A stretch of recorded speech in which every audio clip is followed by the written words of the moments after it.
রাতে ঘুমানোর আগে লা ইলাহা ইল্লাল্লাহ 100 বার পড়লে কি হয়? লা ইলাহা ইল্লাল্লাহ এই বাক্যটা যে এতটা দামি, সবচেয়ে শ্রেষ্ঠ আমল হচ্ছে এই বাক্য। নবীজি সাল্লাল্লাহু আলাইহি ওয়াসাল্লাম জানিয়ে দিয়েছেন, এই লা ইলাহা ইল্লাল্লাহ যদি এক পাল্লায় রাখা হয় এবং গোটা আসমান জমিনের ভিতরে যা কিছু আছে সব কিছু যদি এক পাল্লায় রাখা হয়, তাহলে এই লা ইলাহা ইল্লাল্লাহর বাক্যটা কয়েক কোটি গুণ বেশি ভারী হয়ে যাবে। এজন্য এই লা ইলাহা ইল্লাল্লাহ যারা আমরা পড়ি তারা তো এর ফজিলত জানি। বিশেষ করে আমরা অনেক সময় এমন কিছু কাজ করে থাকি আমাদের ঈমান নষ্ট হয়ে যায়। নবী সাল্লাল্লাহু আলাইহি ওয়াসাল্লাম বলে দিয়েছেন, এমন একটা জামানা আসবে সকালবেলা ঈমানদার থাকবে, সন্ধ্যাবেলা তার ঈমান হারা হয়ে যাবে। এজন্য লা ইলাহা ইল্লাল্লাহ মুহাম্মাদুর রাসূলুল্লাহ যত বেশি পড়বেন আপনার ঈমান তত বেশি নবায়ন হবে, আপনার ঈমান সুরক্ষা থাকবে। শুধু তাই নয়, নবীজি সাল্লাল্লাহু আলাইহি ওয়াসাল্লাম জানিয়ে দিয়েছেন, যে ব্যক্তি লা ইলাহা ইল্লাল্লাহ পড়বে আল্লাহ পাক রব্বুল আলামিন তার চেহারা নূরে নূরান্বিত করে দিবেন। কিয়ামতের ময়দানে তার চেহারা পূর্ণিমার চাঁদের মতো উজ্জ্বল হবে। কেন ইমাজিদের আপনি কল্পনা করতে পারছেন?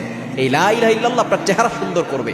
শুধু তাই নয়, আল্লাহ তাআলা আপনার গুনাহ মাফ করে দিবেন এবং এর দ্বারা আপনার নেকি হবে। শুধু তাই নয়, আল্লাহ পাক রব্বুল আলামিন এই লা ইলাহা ইল্লাল্লাহর বদৌলতে আপনার জন্য জান্নাতের ব্যবস্থা করে দিবেন। আমরা কিন্তু সকলে জান্নাত পেতে চাই। এবং নবী সাল্লাল্লাহু আলাইহি ওয়াসাল্লাম আরো বলে দিয়েছেন, মান আখিরু কালামি, যে ব্যক্তির সর্বশেষ বাক্য হয় লা ইলাহা ইল্লাল্লাহ দাখালাল জান্নাহ, উইল গো টু প্যারাডাইস, সে জান্নাতে চলে যাবে। কারো যদি শুরু বাক্য হয় লা ইলাহা ইল্লাল্লাহ, এজন্য সন্তানকে ছোট্টবেলায় বাবা শিখাই, আমরা মা শিখাই, দাদা শিখাই, এগুলো শিখাবেন না। আপনি সর্বপ্রথম বাক্যটা শিখাবেন, বাবা পড়ো লা ইলাহা ইল্লাল্লাহ, লা ইলাহা ইল্লাল্লাহ, এগুলো কানে কানে বারবার বলবেন। সন্তানের তাহলে শুরু বাক্য হবে আল্লাহ, লা ইলাহা ইল্লাল্লাহ, এবং শেষ বাক্য যদি হয় লা ইলাহা ইল্লাল্লাহ, নবী সাল্লাল্লাহু আলাইহি ওয়াসাল্লাম বলেছেন মাঝখানে সে কি করেছে কোনো কিছু ধরা হবে না, বিনা হিসেবে তাকে জান্নাতের ব্যবস্থা করা হবে।